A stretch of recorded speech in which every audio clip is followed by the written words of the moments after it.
ಸಮಾಜ ಸೇವಕ, ಯುವ ಹೋರಾಟಗಾರರಾಗಿರೋ ಕೆಎಂ ಸಂದೇಶಂ 48 ರಾಜ್ಯ ಪ್ರಶಸ್ತಿಗಳು, 3 ರಾಷ್ಟ್ರ ಪ್ರಶಸ್ತಿಗೆ ಭಾಜನರಾಗಿದ್ದಾರೆ.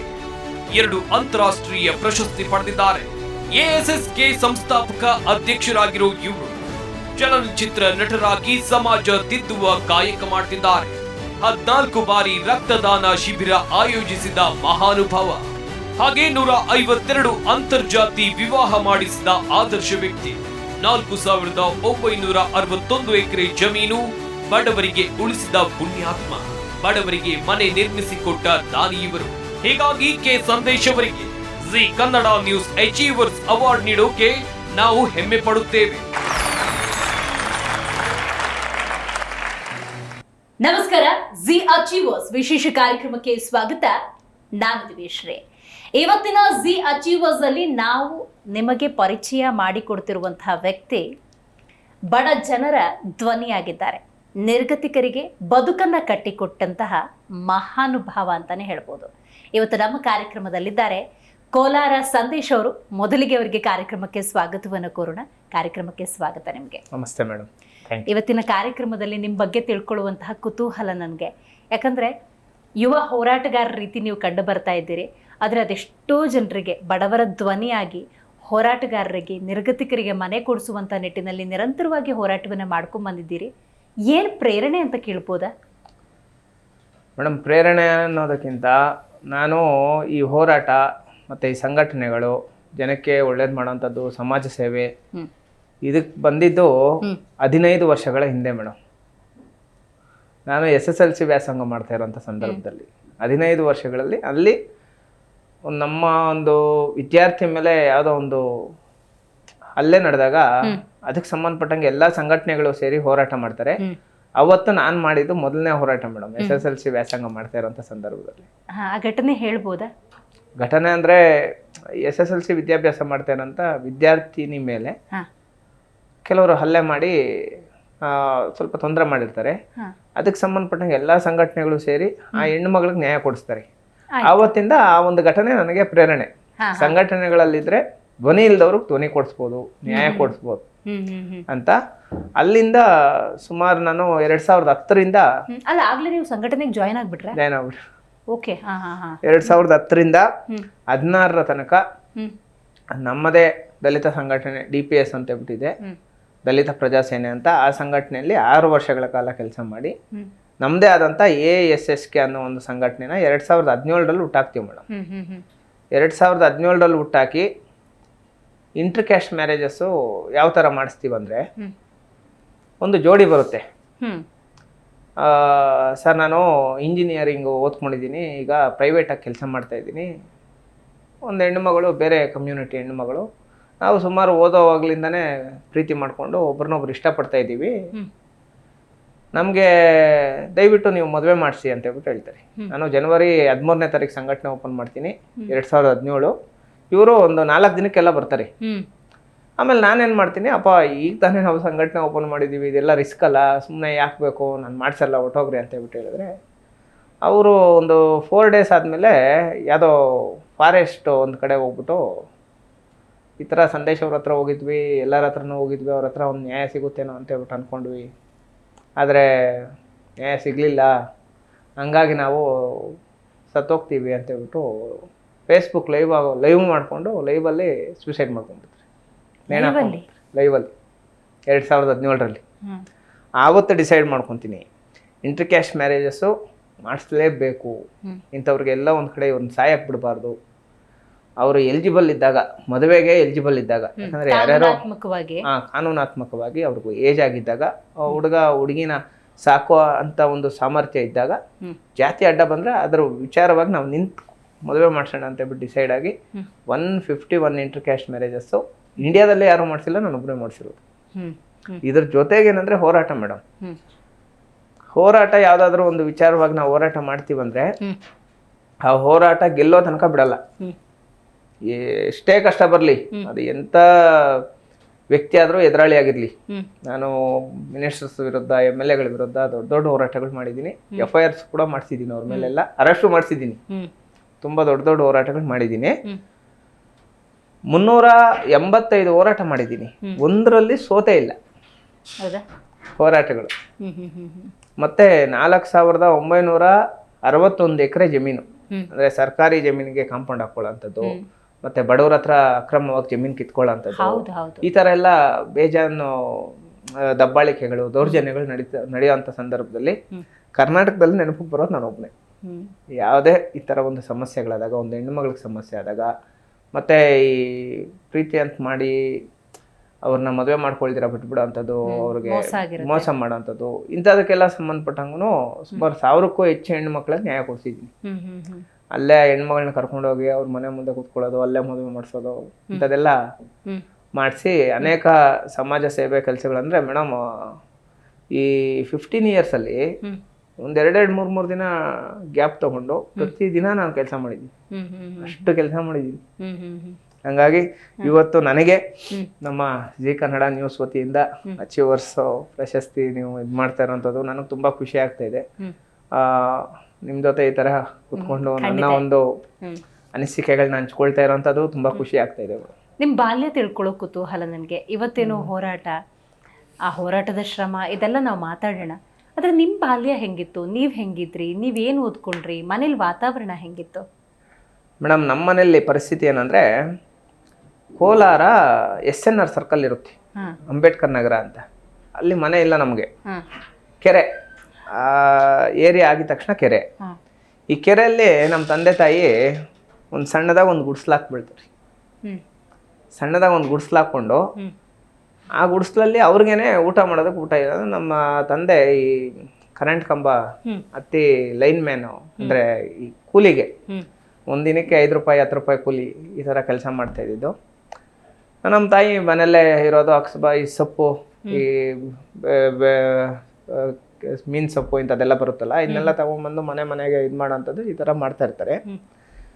ನಮ್ಮ ತಾಯಿಗೆ ಅಪೌಷ್ಟಿಕ ಕೊರತೆ, ಅಂದರೆ ಆಹಾರ ಇಲ್ದಿರ, ನನಗಿಂತ ಮೊದಲು 2 ಗಂಡು ಮಕ್ಕಳು ಹುಡ್ತಾರೆ. ಅವರಿಬ್ಬರು ಸರಿಯಾಗಿ ಹಾಲಾಗ್ದಿರ, ಊಟ ಇಲ್ದಿರ ಸತ್ತೋಗ್ತಾರೆ. 3ನೇವನು ನಾನು ಹುಟ್ಟಿ ಹಂತವಾಗಿ ವಿದ್ಯಾಭ್ಯಾಸ ಮಾಡೋದಕ್ಕೆ ತುಂಬ ಕಷ್ಟಪಡ್ತಾರೆ. ಮತ್ತು ಅಲ್ಲಿ ಕೆರೆಯಲ್ಲಿ ಒಂದು ಗುಡಿಸ್ಲಾಕೊಂಡಿರ್ತೀವಿ, ಆ ಕೆರೆ ತುಂಬೋದ್ಮೇಲೆ ಬಾಡಿಗೆ ಮನೆಗೆ ಬರ್ತೀವಿ. ಬಾಡಿಗೆ ಮನೆಗೆ ಬಂದು ಹಂಗೆ ವಿದ್ಯಾಭ್ಯಾಸ ಮಾಡಿಕೊಂಡು ಹಂತವಾಗಿ SSLC ಒಂದು ಸಂದರ್ಭ ಬರೋಷ್ಟೊತ್ತಿಗೆ ನಾವು ಇದಕ್ಕೆ ಬರ್ತೀವಿ, ಏನು ಈ ಸಂಘಟನೆಗಳು, ಹೋರಾಟ ಅನ್ನೋದು ಬರ್ತೀವಿ. ಅದ್ರ ಜೊತೆಗೆ ಏನು ಮಾಡ್ತೀವಿ, ಮನೆಗೂ ಪೇಪರ್ ಹಾಕೋ ಕೆಲಸ ಮಾಡ್ತಾ ಇದ್ದೆ ನಾನು. ಯಾಕಂದ್ರೆ ಸ್ವಲ್ಪ ಮನೆ ಕಡೆ ಅನುಕೂಲ ಆಗಲಿ, ಅವ್ರಿಗೆಲ್ಲ ಸ್ವಲ್ಪ ಇದಾಗಲಿ ಅಂತ ಹೇಳ್ಬಿಟ್ಟು ನಾವೇನು ಮಾಡ್ತಾ ಇದ್ವಿ, ಮನೆಗೂ ಪೇಪರ್ ಹಾಕುವಂಥ ಕೆಲಸ ಮಾಡ್ತಾ ಇದ್ವಿ.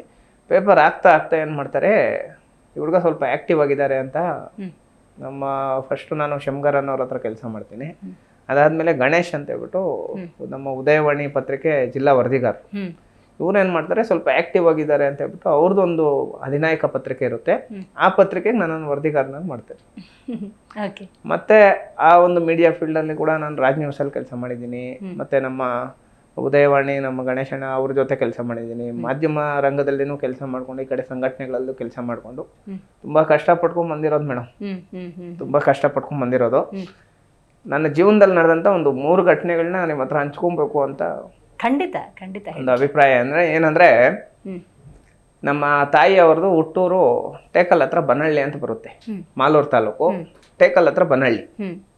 ಇಲ್ಲೇನಾಗುತ್ತೆ, ನಾವು ರಜಾ ಕೊಟ್ಟಾಗ, ಈ 5ನೇ ಕ್ಲಾಸ್ 3ನೇ ಕ್ಲಾಸ್ ಈ ಬೇಸಿಗೆ ರಜಾ ಕೊಟ್ಟಾಗ ನಾವೇನು ಮಾಡ್ತೀವಿ, ಊರಿಗೆ ಹೋಗಿ ಈ ದನ ಮೇಯಿಸೋದು, ಮೇಕೆ ಕುರಿ ಮೇಯಿಸೋದು, ಹಿಂಗೆಲ್ಲ ಮಾಡಿಸ್ತಾ ಇರ್ತೀವಿ. ಆ ಬನಹಳ್ಳಿ ಪಕ್ಕದಲ್ಲಿ ಮಾಕಾರಹಳ್ಳಿ ಅಂತ ಹೇಳ್ಬಿಟ್ಟು ಒಂದು ಗ್ರಾಮ ಬರುತ್ತೆ. ಈ ಮಾಕಾರಹಳ್ಳಿಯಲ್ಲಿ ಏನಾಗುತ್ತೆ, ಮುಸ್ಲಿಮ್ಸ್ದು ಒಂದು ದೊಡ್ಡ ಮದುವೆ, ಅಲ್ಲಿ ನಾನ್ ವೆಜ್ಜು. ನಮಗೆ ನಾನ್ ವೆಜ್ ಅಂದರೆ ತುಂಬ ಇಷ್ಟ. ಯಾಕಂದ್ರೆ ನಮಗೆ ಇದೇ ಇಲ್ವಲ್ಲ, ಊಟನೇ ಇಲ್ದಿರ ಇರೋವಂಥ ಪರಿಸ್ಥಿತಿ. ನಮ್ಮ ತಂದೆ ತಾಯಿ ನಮ್ಮನ್ನ ರಾಗಿ ಗಂಜಿ ಕೊಟ್ಟು ಸಾಕಿದ್ದಾರೆ. ಆ ಒಂದು ಪರಿಸ್ಥಿತಿಯಲ್ಲಿ ಒಳ್ಳೆ ಸ್ಮೆಲ್ ಬರ್ತಾಯಿತ್ತು. ನಾವೇನು ಮಾಡಿದ್ವಿ, ಹೋಗಿ ಕುತ್ಕೊಂಡ್ಬಿಟ್ವಿ ಊಟಕ್ಕೆ. ಅವರೆಲ್ಲ ಹೇಳ್ತಾಯಿದ್ರು ಹುಡುಗರು ಜೊತೆಯಲ್ಲಿರೋರು, ನೀನು ಕೋಲಾರಿಂದ ಬಂದಿದೆಯಾ, ಇಲ್ಲಿ ಸಿಸ್ಟಮ್ ಸರಿ ಇಲ್ಲ, ನೀನು ಹೋಗ್ಬಾರ್ದು, ಅದು ಮುಸ್ಲಿಮ್ ಮದುವೆ, ನೀನು ಹೋದರೆ ಬೇರೆ ಥರ ಆಗ್ತೈತೆ, ಹೋಗ್ಬೇಡ ಅಂತ ಹೇಳ್ಬಿಟ್ಟು ಹೇಳೋದು. ಪರವಾಗಿಲ್ಲ, ಏನಾಗ್ತೈತೆ ನೋಡೋಣ ಅಂತ ಹೇಳ್ಬಿಟ್ಟು ಹೋಗಿ ಊಟಕ್ಕೆ ಕುತ್ಕೊಂಡ್ಬಿಟ್ಟೆ. ನನ್ನ ಪಕ್ಕದಲ್ಲಿ ಒಬ್ಬ ವ್ಯಕ್ತಿ, ಇವತ್ತು ನನಗೆ ನೆನಪಿದೆ ಅದು ವಿಚಾರ, ನನ್ನ ಪಕ್ಕದಲ್ಲಿ ಒಬ್ಬ ವ್ಯಕ್ತಿ ಕುತ್ಕೊತಾನೆ, ಆ ವ್ಯಕ್ತಿನೂ ಊಟ ಮಾಡ್ತಾ ಇರ್ತಾನೆ. ನಾನು ಊಟ ಮಾಡ್ತಾ ಇರ್ತೀನಿ, ನಾನು ಸಡನ್ನಾಗಿ ಆ ವ್ಯಕ್ತಿ ನನ್ನನ್ನು ಗಮನಿಸಲ್ಲ. ನೀನು ಊಟ ಮಾಡಬೇಕು, ಆಯಪ್ಪ ಮಾಡೋಕ್ಕಿರ್ತೀನಿ, ನಾನು ಸ್ವಲ್ಪ ಮಾತ್ರ ತಿಂದಿರ್ತೀನಿ, ನೀನೇನು ಇಲ್ಲಿ ಬಂದಿದ್ಯಾ ಅಂತೇಳ್ಬಿಟ್ಟು ಎದ್ದಂಗೆ ಅದೇ ಊಟ ಮಾಡ್ತಾ ಇರೋಂಥ ಕೈಯಲ್ಲೇ ಶರ್ಟ್ ಕಾಲರ್ ಇಟ್ಕೊಂಡು ತೊಗೊಂಡೋಗಿ ಆಚೆ ಬಿಸಾಕ್ತೀನಿ. ಆಮೇಲೆ ಅಲ್ಲಿರೋ ಹುಡುಗರು, ನಾನು ಹೇಳಿದ್ನಲ್ಲ ಬೇಡ ಅಂತ, ಯಾಕೆ ಹೋಗ್ಬೇಕು ನೀನು ಅಂತೇಳ್ಬಿಟ್ಟು, ಏನಿಲ್ಲ ಊಟ ಮಾಡ್ಕೊಂಡು ಬಂದೆ. ಇಲ್ಲ ನೋಡಿದ್ವಿ ನಾವು, ನಿಮ್ಗೆ ಅವಮಾನ ಆಯಿತು. ಇವತ್ತು ನಮ್ಮ ಕೋಲಾರಲ್ಲಿ ಅವತ್ತು ಆ ಘಟನೆ, ಇವತ್ತು ನಮ್ಮ ಕೋಲಾರಲ್ಲಿ ಮೈನಾರಿಟೀಸ್, ಮುಸ್ಲಿಮ್ಸು ಯಾವುದೇ VIP ಮದುವೆ ಆದರೂ ಫಸ್ಟ್ ನಮ್ಮನೆ ಕಾರ್ಡ್ ಬರೋದು. ಇದೇ ಇನ್ನೊಂದು ಘಟನೆ ಏನಂದ್ರೆ ಮೇಡಮ್, ಕೋಲಾರಲ್ಲಿ ನಮ್ಮನೆ ಪಕ್ಕದಲ್ಲೇ ಚೌಟ್ರಿ ಇರುತ್ತೆ, KEB ಸಮುದಾಯ ಭವನ ಅಂತ ಮದುವೆ ಚೌಟ್ರಿ ಇರುತ್ತೆ. ಅಲ್ಲಿ ಮದುವೆಗಳು ನಡೀತಾನೆ ಇರ್ತೈತಿ.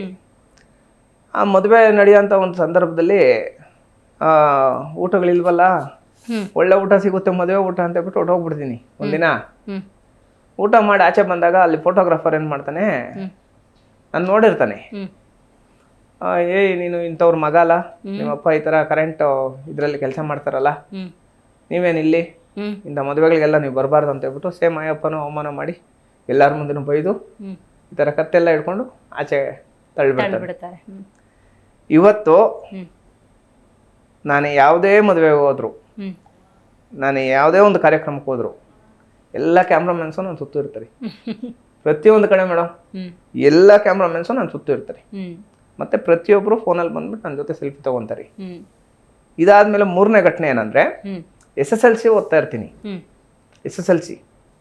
SSLC ವಿದ್ಯಾಭ್ಯಾಸ ಮಾಡುವಾಗ ಮತ್ತೆ SSLC ಎಕ್ಸಾಮ್ ಬರೆದು ಬೆಂಗಳೂರಿಗೆ ಈ ಹೌಸ್ ಕೀಪಿಂಗ್ ಕೆಲ್ಸಕ್ಕೆ ಬರ್ತೀನಿ. ಅಂದರೆ ಗ್ರೌಂಡ್ ಇದೆಲ್ಲ ಕಸ ಗುಡಿಸೋಂಥದ್ದು ಈ ಕೆಲಸಕ್ಕೆ ಬಂದು ಜಾಯ್ನ್ ಆಗಬೇಕಾದ್ರೆ, ಜಾಯ್ನ್ ಆಗಿ ಬರ್ತಾ ಇರೋ ನೈಟು ಕೆಲಸ, ಬೆಳಗ್ಗೆ ಮನೆಗೆ ಬರೋವಂಥದ್ದು. ಅಲ್ಲಿ ನಮ್ಮ ಅತ್ತೆಯವ್ರ ಮನೆ ಇರುತ್ತೆ, ಕುಂದಲಹಳ್ಳಿ ಕಾಲೋನಿ, ಮಾರ್ತಳ್ಳಿ ಹತ್ರ. ಆ ಮಾರ್ತಳ್ಳಿ ಸರ್ಕಲಲ್ಲಿ ಕಾಸ್ಮಸ್ ಮಾಲ್ ಅಂತ ಇರುತ್ತೆ, ಮಾಲ್. ಈ ಮಾಲಲ್ಲಿ ಕೆಲಸ ಮಾಡ್ತಾ ಇದ್ದೆ. ರಿಟರ್ನ್ ಕುಂದಲಹಳ್ಳಿಗೆ ಬರುವಾಗ ಲೆಫ್ಟಲ್ಲಿ CMRIT ಇಂಜಿನಿಯರಿಂಗ್ ಕಾಲೇಜ್ ಇರ್ತೈತಿ. CMRIT ಇಂಜಿನಿಯರಿಂಗ್ ಕಾಲೇಜಲ್ಲಿ ನಾನು ಏನಾದರೂ ಮಾಡಿ ಕಾಲೇಜಲ್ಲಿ ಓದಬೇಕು ಅಂತ ಹೇಳ್ಬಿಟ್ಟು ಡಿಸೈಡ್ ಆಗ್ತೀನಿ. ಡಿಸೈಡ್ ಆಗಿ ಏನಾಗುತ್ತೆ, SSLC ಪಾಸ್ ಆಗಿ TC ಮಾರ್ಕ್ಸ್ ಕಾರ್ಡ್ ಎಲ್ಲ ತಗೊಂಡು ಕಾಲೇಜ್ ಹತ್ರ ಬಂದಾಗ ನನ್ನ ಡ್ರೆಸ್ ನೋಡಿ, ನನ್ನ ಬಟ್ಟೆ ನೋಡಿ, ಅಲ್ಲಿದ್ದಂಥ ವಾಚ್ಮ್ಯಾನ್ ಏನು ಮಾಡ್ತಾನೆ, ಸಡ ನಾನು ಕಾಲೇಜ್ ಒಳಗೆ ಹೋಗ್ಬೇಕು, ಜಾಯ್ನ್ ಆಗಬೇಕು, ಏನು ಹೆಂಗಂತೇಳಿ ವಿಚಾರಿಸ್ಕೊಬೇಕು ಅಂತ ಹೇಳ್ಬಿಟ್ಟು ಅಂದಾಗ, ನಿಮಗೆ ಈ ಕಾಲೇಜಿಗೆ ಬರೋ ಅಂಥ ಯೋಗ್ಯತೆ ಇಲ್ಲ, ನೀವು ಕಾಲೇಜಿಗೆ ಬರಬಾರ್ದು ಅಂತ ಸೇಮ್ ಅಲ್ಲಿಂದ ಆಚೆ ತಳ್ಳಿ ಗೇಟ್ ಹಾಕ್ಬಿಡ್ತಾರೆ. ಇದಾದ್ಮೇಲೆ ಮೊನ್ನೆ ನಾವು ರೂಲರ್ಸ್ ಫಿಲಮ್ ಮಾಡ್ತೀವಿ. ರೂಲರ್ಸ್ ಫಿಲಮ್ ಹೆಣ್ಮಕ್ಳಿಗೋಸ್ಕರ ಮಾಡೋವಂಥದ್ದು. ಈ ಸಿನಿಮಾ ರಿಲೀಸ್ ಆಗಿ 15 ಡೇಸ್ಗೆ ಕಾಲೇಜಲ್ಲಿ ಕಾರ್ಯಕ್ರಮ ಮಾಡ್ತಾರೆ, CMRIT ಕಾಲೇಜಲ್ಲಿ. ಅಲ್ಲಿ ಮೇಲ್ ಮಾಡ್ತಾರೆ ನನಗೆ, CMRIT ಇಂಜಿನಿಯರಿಂಗ್ ಕಾಲೇಜಿಂದ, ನಮ್ಮ ಮಕ್ಕಳಿಗೆ ಇನ್ಸ್ಪಿರೇಷನ್ ಸ್ಪೀಚ್ ಕೊಡಬೇಕು, ನೀನು ಬರಬೇಕು ಕಾಲೇಜ್ಗೆ ಚೀಫ್ ಗೆಸ್ಟ್ ಆಗಿ ಅಂತ ಹೇಳ್ಬಿಟ್ಟು ಮೇಲ್ ಮಾಡ್ತಾರೆ. ಯಾವ ಕಾಲೇಜ್ ಗೇಟ್ ಮುಂದೆ ಗೇಟ್ ಒಳಗೆ ನಾನು ಸೇರಿಸಿಲ್ವೋ, ನಾನು ಹೋಗ್ತಾ ಇದ್ದಾಗ ಆ ಕಾಲೇಜ್ ಗೇಟ್ ಅದಷ್ಟು ಕದೇ ಓಪನ್ ಆಗ್ತಾ ಇದೆ. ಅಲ್ಲಿದ್ದಂಥ ಅದೇ ವಾಚ್ಮನ್ ಇರ್ತಾನೆ, ಸೆಲ್ಯೂಟ್ ಮಾಡ್ತಾನೆ. ಮತ್ತೆ ಸಿನಿಮಾ ಅನ್ನೋ ವಿಚಾರಕ್ಕೆ ಬಂದಾಗ ಮೇಡಮ್, ಇದೇ ಒಂದು ಹೋರಾಟದ ವಿಚಾರದಲ್ಲಿ ನಮ್ಮ ರಾಜನಗುಂಟೆ ಪೊಲೀಸ್ ಸ್ಟೇಷನಲ್ಲಿ ನನ್ನ ಮೇಲೆ ಕೇಸ್ ಮಾಡ್ತಾರೆ, ಅರೆಸ್ಟ್ ಮಾಡ್ತಾರೆ. ಅರೆಸ್ಟ್ ಮಾಡಿದಂಥ ಒಂದು ಸಂದರ್ಭದಲ್ಲಿ ಪೊಲೀಸ್ನವ್ರು ಹೇಳ್ತಾರೆ, ಒಂದು 2-3 ಸಾವಿರ ಜನ ನನ್ನ ನೋಡಕ್ಕೆ ಬರ್ತಾರೆ, ಫ್ಯಾನ್ಸು. ಏನು ನೀನೇನು ದೊಡ್ಡ ಹೀರೋನಾ, ಸ್ಟಾರಾ, ಸಿನಿಮಾ ಮಾಡಿದ್ಯಾ, ಫಿಲಮ್ ಮಾಡಿದ್ಯಾ, ಏನು ನೀನು ನೋಡೋದಕ್ಕೆ ಇಷ್ಟು ಜನ ಬರ್ತಾರೆ ಅಂತೇಳ್ಬಿಟ್ಟು ಅಲ್ಲಿದ್ದವರು ಪೊಲೀಸ್ ಸಿಬ್ಬಂದಿ ಒಬ್ರು ಕೇಳ್ತಾರೆ. ಅವತ್ತು ಅನ್ಕೊತೀನಿ ಮೇಡಮ್, ಅದೇನೋ ಇಲ್ಲಿಂದ ರಿಲೀಸ್ ಆಗ್ತೀನಿ, ಇದೇನು ದೊಡ್ಡ ವಿಚಾರ ಅಲ್ಲ, ಇಲ್ಲಿಂದ ರಿಲೀಸ್ ಆಗ್ತೀನಿ, ರಿಲೀಸ್ ಆಗಿದ ತಕ್ಷಣ ಸಿನಿಮಾ ಮಾಡ್ಬೇಕು, ನಾನು ಮಾಡಿ ರಿಲೀಸ್ ಮಾಡ್ಬೇಕು ಕರ್ನಾಟಕದಾದ್ಯಂತ ಅಂತೇಳ್ಬಿಟ್ಟು ಆ ವ್ಯಕ್ತಿ ಆ ಮಾತು ಅಂದಿದ್ದಕ್ಕೇನೆ ಆಚೆ ಬಂದು ಸಿನಿಮಾ ಮಾಡಿ ರಿಲೀಸ್ ಮಾಡ್ತೀನಿ, ದ ರೂಲರ್ಸ್ ಅಂತ. ಖಂಡಿತ.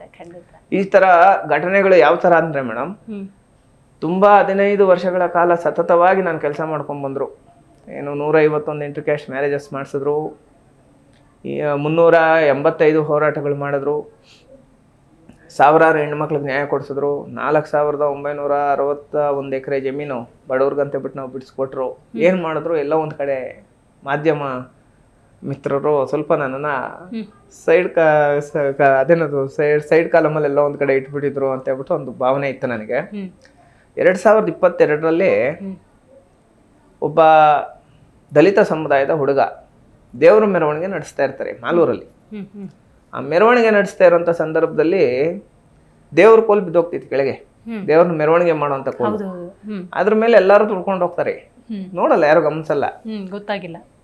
ಆ ನಮ್ಮ ಸಮುದಾಯದ ಹುಡುಗ ಆ ಕೋಲ್ ಎತ್ತಿ ಕೊಟ್ಟಿದ್ದಾನೆ ಅಂತ ಅವ್ರನ್ನ ಊರಿಂದ ಬಹಿಷ್ಕಾರ ಹಾಕಿ ಆ ಹುಡುಗನ ಹೊಡೆದು 60,000 ಫೈನ್ ಹಾಕ್ತಾರೆ.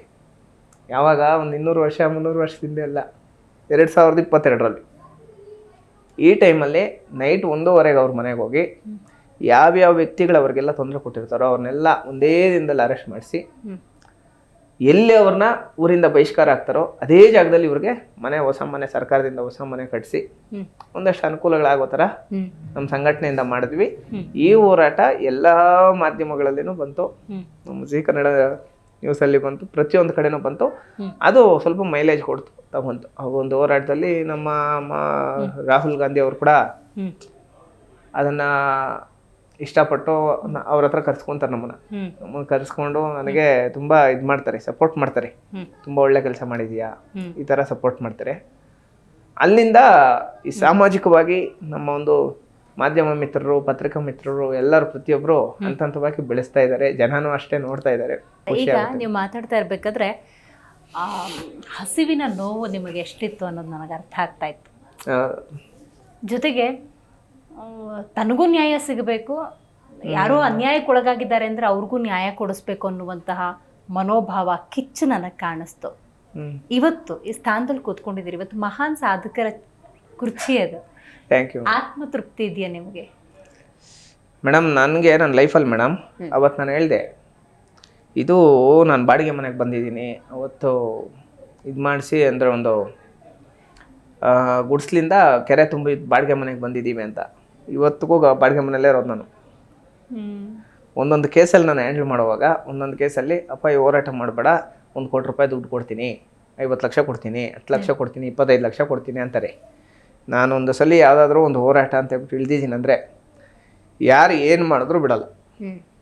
ಅಲ್ಲಿಗೆ ಹೋಗಿ ಯಾರು ಜನಕ್ಕೆ, ಬಡವರಿಗೆ, ಎಲ್ಲ ಸಮುದಾಯದ ಬಡವರ ಪರವಾಗೂ ಹೋರಾಟ ಮಾಡ್ತೀನಿ ಮೇಡಮ್. ಬಡವರಿಗೆ ಯಾರು ತೊಂದರೆ ಕೊಡ್ತಾರೋ ಅವ್ರನ್ನ ಯಾರನ್ನೂ ಸುಮ್ಮನೆ ಬಿಟ್ಟಿಲ್ಲ. ನಾನು ಇದನ್ನೇ ಕೇಳಬೇಕಂತ ಅನ್ಕೊಂಡೆ. 385 ಹೋರಾಟಗಳು ಅಂದ್ರೆ ಅದಷ್ಟು ಸುಲಭ ಅಲ್ಲ. ಈಗ ಅಂತರ್ಜಾತಿ ವಿವಾಹಗಳು ಅಂದ್ರೆ ನೀವು ಆ ಪ್ರೇಮಿಗಳನ್ನು ಒಂದ ಮಾಡ್ಬೋದು, ಆ 2 ಕುಟುಂಬಗಳ ದ್ವೇಷವನ್ನ ಕಟ್ಕೊಳ್ತಿರೋದ ಆ ಪ್ರೇಮಿಗಳಲ್ಲ ನೀವು. ಅವರು ಒಂದಾಗ್ತಾರೆ, ಇವರು ಒಂದಾಗ್ತಾರೆ, ಈ ಫ್ಯಾಮಿಲಿ ಫುಲ್ ಒಂದಾಗ್ಬಿಡ್ತಾರೆ. ಅಟ್ ಅ ಟೈಮ್ ಎಲ್ಲ ಸೇರಿ ನನ್ನ ಮೇಲೆ ಅಂತ ಹಿಂಗಿರ್ತಾರೆ. ಹಿಂಗಿದ್ದಾಗ ನಾನು ಅದನ್ನೇ ಕೇಳಕ್ಕೆ ಅಂತ ಬರ್ತಾ ಇದೆ. ಹೋರಾಟನ ಕೈ ಬಿಟ್ಬಿಡು, ನಿನ್ನ ಕೈ ಬಿಸಿ ಮಾಡಕ್ಕೆ ನನಗೆ ಗೊತ್ತು, ನಿನಗೆ ಬ್ಯಾಕ್ ಸಪೋರ್ಟ್ ಏನು ಬೇಕಾದ್ ನಾನು ಮಾಡ್ತೀನಿ. ಇಂಥದ್ದೆಲ್ಲ ವಿಚಾರಗಳು ಬಂದಾಗ ಏನು ಥಾಟ್ ಜನ್ರೇಟ್ ಆಗ್ತಿತ್ತು ನಿಮ್ಮ ಮನಸ್ಸಲ್ಲಿ? ಏನು ಬರ್ತಿತ್ತು ಮೇಡಮ್? ಈಗ ಯಾರೇ ಆಗ್ಬೋದು, ಯಾವುದೇ ಒಂದು ವ್ಯಕ್ತಿ ಆಗ್ಬೋದು ಮೇಡಮ್. ಈಗ ಮೊನ್ನೆ ಒಂದು ರೀಸೆಂಟಾಗಿ ಒಂದು ಹೋರಾಟ ಮಾಡ್ತೀನಿ ನಾನು, ದೇವನಹಳ್ಳಿ ಏರ್ಪೋರ್ಟ್ ಹತ್ರ. ಅಲ್ಲಿ ಒಂದೊಂದು ಅಡಿಗೆ ಒಂದೊಂದು ಕೋಟಿ ಬೆಲೆ ಬಾಳುತ್ತೆ ಜಮೀನು. ಏರ್ಪೋರ್ಟಿಂದ ಕೇವಲ 2 ನಿಮಿಷ ಆ ಲ್ಯಾಂಡಿಂದ ಏರ್ಪೋರ್ಟ್ಗೆ. ಈ ಲ್ಯಾಂಡ್ನ ಒಬ್ಬ ದುಡ್ಡಿರೋಂಥ ದೊಡ್ಡ ವ್ಯಕ್ತಿ ಕಾಂಪೌಂಡ್ ಹಾಕಿರ್ತಾನೆ. ಯಾರಾದರೂ ಆ ವಿಚಾರದಲ್ಲಿ ಏನಾದರೂ ವಾಯ್ಸ್ ಮಾಡಿದ್ರೆ ಇಮಿಡಿಯೇಟಾಗಿ ಅವ್ರ ಮೇಲೆ ಹಲ್ಲೆ ಮಾಡಿಸೋವಂಥದ್ದು ಇಂಥದ್ದೆಲ್ಲ ಮಾಡ್ತಾ ಇರ್ತಾನೆ. ಹಂದ್ರಹಳ್ಳಿ ಅಂತ ಹೇಳ್ಬಿಟ್ಟು ಗ್ರಾಮ. ಈ ಒಂದು ಸಂದರ್ಭದಲ್ಲಿ ಗ್ರಾಮಸ್ಥರೆಲ್ಲ ನಮ್ಮ ಮನೆ ಹತ್ರ ಬಂದು, ಸರ್ ಇದು ಹೋರಾಟ ಮಾಡಲೇಬೇಕು ಸರ್, 250 ಜನ ಬಡವರು ಇದ್ದಾರೆ, 10 ಎಕರೆ ಜಮೀನಿದೆ, ಸುಮಾರು 125 ಕೋಟಿ ಬೆಲೆ ಬಾಳೋಂಥ ಜಮೀನು, ಏನಾದರೂ ಮಾಡಿ ಜಮೀನು ಉಳಿಸ್ಬೇಕು ಸರ್ ಅಂತ ಹೇಳ್ಬಿಟ್ಟು ನನ್ಗೆ ಹೇಳ್ತಾರೆ. ನಾನು ತಹಸೀಲ್ದಾರ್ ಅವ್ರನ್ನ ಮೀಟ್ ಆಗಿ, ನೋಡ್ರಿ 3 ದಿನ ನಿಮ್ಗೆ ಸಮಯ, 3 ದಿನದಲ್ಲಿ ನೀವು ಜಮೀನು ಬಿಡಿಸ್ಕೊಟ್ಟಿಲ್ಲ ಅಂದರೆ ನಾನು ಹೋರಾಟ ಸ್ಟಾರ್ಟ್ ಮಾಡ್ತೀನಿ ಅಂತ ಹೇಳ್ಬಿಟ್ಟು ಹೇಳ್ತೀನಿ. 3 ದಿನ ಯಪ್ಪ ಬಿಡಿಸಲ್ಲ, ಯಾರು ತಹಸೀಲ್ದಾರ್ ಬಿಡಿಸಲ್ಲ. ನಾನೇನು ಮಾಡ್ತೀನಿ, ಪೆಂಡಲ್ ಹಾಕ್ಕೊತೀನಿ, ಕುತ್ಕೊತೀನಿ.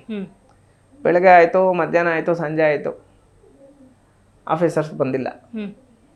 ನಾನು ಅಂದೆ ಗ್ರಾಮಸ್ಥರಿಗೆ, ಹೆಣ್ಮಕ್ಳೆಲ್ಲ ಇದ್ರು, ಎಲ್ಲರೂ ಹುಡುಗರು ಇದ್ರು, ಎಲ್ಲರೂ ಇದ್ರು, ಗ್ರಾಮಸ್ಥರು ಪೂರ್ತಿ ಇದ್ರು. ಇಲ್ಲಿಂದ ಹೋರಾಟ ಮುಗಿದು ಈ ಜಮೀನು ಬಂದು ಸರ್ವೆ ಮಾಡಿಸಿ ಅವ್ರು ನಿಮ್ಗೆ ಕೊಟ್ಟು 250 ಜನಕ್ಕೂ ನಿವೇಶನಗಳು, ಸೈಟ್ಗಳು ಕೊಟ್ಟೋ ತನಕ ನಾನು ಇಲ್ಲಿ ಕುತ್ಕೊತೀನಿ, ನನ್ನ ಜೊತೆ ಕುತ್ಕೊಳ್ಳೋದಕ್ಕೆ ನೀವು ರೆಡಿನಾ ಅಂತ ಹೇಳ್ಬಿಟ್ಟು ಕೇಳಿದೆ. ನಾವು ರೆಡಿ ಅಂದರು. ಹ್ಮ್ ಮೇಡಮ್ ಡಿಸೆಂಬರ್ ಎಷ್ಟು ಚಳಿ ಅಂದರೆ ಮಳೆ ಬಿದ್ದಂಗೆ ಬೀಳ್ತಾ ಇದ್ವಿ, ಹ್ಮ್ ಚಳಿ ಮಂಜು. ಆದರೂ ಪರವಾಗಿಲ್ಲ ಅಂತ 4 days ಅಲ್ಲೇ ಕೂತ್ಕೊಂಡು ತಹಸೀಲ್ದಾರು ಇಒ ಬರೋ ತನಕ ಬಿಟ್ಟಿಲ್ಲ. ತಹಸೀಲ್ದಾರ್ ಬಂದು ಸರ್ವೆ ಮಾಡ್ದ, ಆ ವ್ಯಕ್ತಿ ಯಾರಿದ್ದಾರೆ ಅವ್ರೇನಾದ್ರು ದೌರ್ಜನ್ಯ ಮಾಡಿದ್ರೆ ಅವ್ನ ಮೇಲೆ ಕ್ರಿಮಿನಲ್ ಕೇಸ್ ಹಾಕಿ ಅಂತ ಹೇಳ್ಬಿಟ್ಟು ಆದೇಶ ಮಾಡ್ತಾರೆ. 10 ಎಕರೆ ಜಮೀನು ಬಿಡಿಸ್ತಾರೆ, 250 ಜನಕ್ಕೆ ಕೊಡ್ತಾರೆ. ಅವತ್ತು ಫಸ್ಟ್ ಡೇ ನನಗೆ ಬರೋಂಥ ಆಫರು 25 lakhs. ಇದರಲ್ಲಿ 25 ಲಕ್ಷ ಕೊಡ್ತೀವಿ ಎದ್ದೇಳ್ಬಿಡ್ರಿ ಹಂಗೆ ಹಿಂಗೆ ಅಂತ ಹೇಳ್ಬಿಟ್ಟು 25 ಲಕ್ಷ ಒಂದು ನನಗೆ ಗೊತ್ತಿರೋ ಥರ ಮೇಡಮ್, ನನಗೂ ಸುಮಾರು ಜನ ದುಡ್ಡು ಕೊಡ್ತಾರೆ. ಅಂದರೆ ನಮ್ಮದೇ ಸ್ವಲ್ಪ ನಮ್ಮನ್ನು ಇಷ್ಟಪಡೋಂಥವ್ರು ಜಾಸ್ತಿ ಜನ ಮನೆಗೆ ಬಂದು ಎಷ್ಟು ಬೇಕೋ ಅಷ್ಟು ಅನುಕೂಲ ಮಾಡ್ತಾ ಇರ್ತಾರೆ. ನೀನು ಏನು ಬೇಕೋ ನೀನು ಇದು ಮಾಡು, ನಾನು ಪ್ರತಿಯೊಂದು ನನಗೆ ಕೊಡೋವಂಥದ್ದು ನನ್ನ ಫ್ಯಾನ್ಸೇ ಕೊಡೋದು, ಪ್ರತಿಯೊಂದು. ದುಡ್ಡು ಖರ್ಚಾಗ್ಬಿಡುತ್ತೆ. ಅದೇ ಇವತ್ತು ಆ ಗ್ರಾಮದಲ್ಲಿ 250 ಮನೆ ಕಟ್ಕೊತಾ ಇದ್ದಾರೆ ಅಂದರೆ ಬದುಕ್ತಾ ಇದ್ದಾರೆ ಅವರೆಲ್ಲ. ಒಂದು ಸೈಟ್ ಮೇಡಮ್, ಈಗ ಒಂದು ಸೈಟು ಕನಿಷ್ಠ ಪಕ್ಷ 25 ಲಕ್ಷ, ಇನ್ನೊಂದು 10 ವರ್ಷಕ್ಕೆ 1 ಕೋಟಿ ಆಗುತ್ತೆ. 250 ಜನಕ್ಕಂದ್ರೆ ಕೋಟಿ ಕೋಟಿ ಕೋಟಿ ಆಗುತ್ತೆ. ಅವ್ರು ಇರೋಷ್ಟು ದಿನ ನಮ್ಮ ಹೆಸರು ಇದು ಮಾಡ್ತಾರೆ. ನಮಗೆ ಪರವಾಗಿಲ್ಲ, ಹೆಂಗಿದ್ರು ಓಕೆ. ನೀವು ಹೇಳ್ತಾ ಇದ್ರಿ ಈಗ ಹೋರಾಟ ಮಾಡ್ಬೇಕಾದ್ರೆ ನಿಮಗೆ ಬಲ ಅನ್ನೋದು ಬೇಕಾಗತ್ತೆ, ನಿಮ್ಮ ಹಿಂದೆ ಜನನೂ ಬೇಕು. ಒಬ್ಬಂಟಿ ಹೋರಾಟದ ಥರ ಆರಂಭ ಮಾಡಿದ್ರು ಕೂಡ ಜೊತೆಯಲ್ಲಿ ಜನ ಇಲ್ಲ ಅಂದ್ರೆ ಕಷ್ಟ. ನಿಮ್ಗೆ ಯಾವ್ದಾದ್ರು ಒಂದು ಸನ್ನಿವೇಶದಲ್ಲಿ ಎಲ್ಲರೂ ಜೊತೆಗಿದ್ದಾರೆ, ಅವರೆಲ್ಲ ಕೈ ಬಿಟ್ಟು ಹೋಗಿ ನೀವು ಒಬ್ಬರೇ ಹೋರಾಟ ಮಾಡಿದ್ದಾಯ್ತಾ? ಮೇಡಮ್ ಅದು ಸ್ಟಾರ್ಟಿಂಗ್ ಸಿಚುವೇಶನ್ಸ್ ಮೇಡಮ್. ಇತ್ತು ನಮ್ಮ ಸಂಘಟನೆಗಳಲ್ಲಿ ಯಾರ್ಯಾರನ್ನ ಪದಾಧಿಕಾರಿಗಳಾಗಿ ಆಯ್ಕೆ ಮಾಡ್ತೀವೋ ನಾವೆಲ್ಲ ಒಂದೇ ಸಲ ಬಿಟ್ಬಿಡೋಣ, ಏನು ಮಾಡ್ತಾನೆ ಸಂದೇಶ್ ನೋಡೋಣ ಅಂತ. ಬಟ್ ಅವ್ರಿಗೆ ಗೊತ್ತಿಲ್ಲ ಸಂದೇಶ್ ಒಬ್ಬನೇ ಸಂಘಟನೆ ಸ್ಟಾರ್ಟ್ ಮಾಡಿದ್ದಲ್ಲ. ಆಮೇಲೆ ಗೊತ್ತಾಯ್ತು, ಆಮೇಲೆ ಬಂದ್ರು ಜಾಯ್ನ್ ಆದ್ರು, ಅವೆಲ್ಲ ಸೆಕೆಂಡ್ರಿ. ರೈಟ್. ಆ ಥರದ್ದೆಲ್ಲ ಆಗಿದೆ ಮೇಡಮ್. ಕೇಸ್ಗಳು ಅಂದಾಗ ಬೇಡಪ್ಪ ಇಷ್ಟೊಂದು ಕೇಸ್ನ ಹೊತ್ಕೋಬೇಕಾ, ಈ ಪೊಲೀಸ್ ಸ್ಟೇಷನು, ಅವ್ರು ಯಾರೋ ಕಾನ್ಸ್ಟೇಬಲ್ ಏಕವಚನದಲ್ಲಿ ಮಾತಾಡ್ತಾನೆ, ನೀನು ಯಾರಂತ ಕೇಳ್ತಾನೆ, ಅಂಥ ಕೇಸ್ಗಳು, ಪೊಲೀಸು, ಈ ಅನುಭವಗಳ ಬಗ್ಗೆ ಹೇಳ್ಬೋದಾ? ಮೇಡಮ್ ನನ್ನ ಮೇಲೆ ಈಗ ಇರೋವಂಥದ್ದು 3 ಕೇಸ್ ಇದೆ ಮೇಡಮ್. 3 ಕೇಸ್ ಯಾವುದಂದರೆ, ಈ ನಮ್ಮ KGF ತಾಲೂಕು ಕಣ್ಣೂರು ಅಂತ ಹೇಳ್ಬಿಟ್ಟು ಒಂದು ಗ್ರಾಮ ಇದೆ. ಆ ಗ್ರಾಮದಲ್ಲಿ ದುಡ್ಡಿರೋಂಥವ್ರು ಸೇಮ್ ಹಿಂಗೆ ಸ್ಮಶಾನ ಸಮೇತ ಹಾಕೊಂಡ್ಬಿಟ್ಟಿರ್ತಾರೆ ಕಂಪ್ನಿಗೆ. ನಾನೇನ್ರಿ ಸ್ಮಶಾನ ರೀ ಬಿಡಿಸ್ರಿ ಅಂದರೆ ಅಲ್ಲಿರೋವಂಥ ತಹಸೀಲ್ದಾರ್ ಏನು ಮಾಡ್ತಾರೆ, ಅವರ ಜೊತೆ ಶಾಮೀಲಾಗಿ ಅವ್ರ ಹತ್ರ ದುಡ್ಡು ತಗೊಂಡು, ಸುಜಾತ ಅಂತ ಇರ್ತಾರೆ ತಹಸೀಲ್ದಾರು, ಅವ್ರ ಜೊತೆ ಶಾಮೀಲಾಗಿ ಈ ಸ್ಮಶಾನ ಬಿಡಿಸೋದಕ್ಕೆ ವಿಳಂಬ ಮಾಡ್ತಾರೆ. ನಾನೇನು ಮಾಡ್ತೀನಿ, 7 ದಿನ ಅಲ್ಲಿ ಕುತ್ಕೊತೀನಿ. 7 ದಿನ ಸಂದೇಶ ಇಲ್ಲಿ ಕುತ್ಕೊಂಡಿದ್ದಾನೆ, ಪರ್ಮಿಷನ್ ತಗೊಳ್ದಿರ ಇದು ಮಾಡ್ತಾ ಇದ್ದಾನೆ ಅಂತ ಹೇಳ್ಬಿಟ್ಟು, ಮತ್ತೆ ಸರ್ಕಾರಿ ಕೆಲ್ಸಕ್ಕೆ ಅಡ್ಡಿ ಮಾಡ್ತಾ ಇದ್ದಾನೆ ಅಂತ ಹೇಳ್ಬಿಟ್ಟು, ಸರ್ಕಾರಿ ಕೆಲಸ ಮಾಡೇ ಇಲ್ಲ ಅವರು, ಸರ್ಕಾರಿ ಕೆಲ್ಸಕ್ಕೆ ಅಡ್ಡಿ ಮಾಡ್ತಾ ಇದ್ದಾನೆ ಸಂದೇಶ ಅಂತ ಹೇಳ್ಬಿಟ್ಟು ನನ್ನ ಮೇಲೆ ಒಂದು ಕೇಸ್ ಮಾಡ್ತಾರೆ. ಅದು 7 ದಿನ ಕುತ್ಕೊಂತೀವಿ, ಅದು ಉಳಿಸ್ತೀವಿ. ಈಗ ಅಲ್ಲೇ ಸ್ಮಶಾನ ಅಲ್ಲೇ ಎಲ್ಲ ಇದು ಮಾಡಿ, ಅದಕ್ಕೆ ಮೊದಲು ಕೆರೆಯಲ್ಲಿ ಹೋಗಿ ಕೂತ್ಕೊತಾ ಇದ್ರು, ಅದು ಪಾಪ ಅಷ್ಟೊಂದು ಅನುಕೂಲ ಆಗ್ತಾ ಇದ್ದಿಲ್ಲ. ಇವಾಗ ಸ್ಮಶಾನ ಬಿಡಿಸಿದ್ದೀನಿ, ಅದೊಂದು ಕೇಸ್ ಇದೆ. ಮತ್ತೆ ಮುಳುಬಾಗ್ಲಲ್ಲಿ ಬಂಡೆ ಮೇಲೆ ಮನೆಗಳು ಕಟ್ಕೊಂಡಿರ್ತಾರೆ, ಬಂಡಳ್ಳಿ ಅಂತ ಗ್ರಾಮದ ಹೆಸರು. ಅಲ್ಲಿ ಅವ್ರಿಗೆಲ್ಲ ಮನೆಗಳು ಉಳಿಸ್ಬೇಕು ಅಂತ ಹೇಳ್ಬಿಟ್ಟು ನಾನು ಹೋರಾಟ, ಅಂದರೆ ಕ್ರಷರ್ ಮಾಡಿಸ್ಕೊಂಡ್ ಬಂದ್ಬಿಡ್ತಾನೆ, ಅಲ್ಲಿ ಕ್ರಷರ್ ಆಗಬೇಕು ಅಂತ ನಮ್ಮ ಕೋಲಾರ MP ಅವ್ರ ವ್ಯಕ್ತಿ ವಿರುದ್ಧ ಅವತ್ತು ಅಲ್ಲೇ ಕುತ್ಕೊಂಡು ಹೋರಾಟ ಮಾಡಬೇಕಾದ್ರೆ ಅವತ್ತೊಂದು ಕೇಸು. ಅವತ್ತು ಅವ್ರಿಗೂ ಮನೆಗಳು ಉಳಿತು, ಮನೆಗಳಿಗೇನು ತೊಂದರೆ ಆಗಿಲ್ಲ, ಅದು ಗೆದ್ವಿ, ಅದು ಸೆಕೆಂಡ್ರಿ.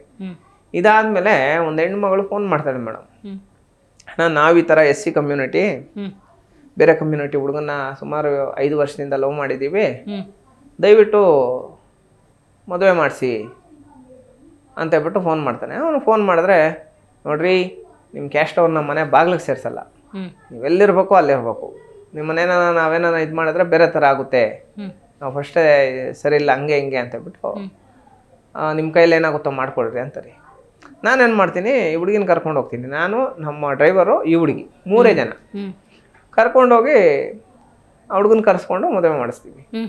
ಅದಕ್ಕೊಂದು ಕೇಸ್ ಮಾಡ್ತಾರೆ, ಹುಡುಗನ ಕಿಡ್ನಾಪ್ ಮಾಡಾಕಿದ್ದಾನೆ ಸಂದೇಶ್ ಅಂತ. ಸಂದೇಶ್ ಹುಡುಗನ ಕಿಡ್ನಾಪ್ ಮಾಡಿದ್ದಾನೆ ಅಂತ ಅವರೇ ಹೇಳ್ತಾ ಇದ್ದಾರೆ.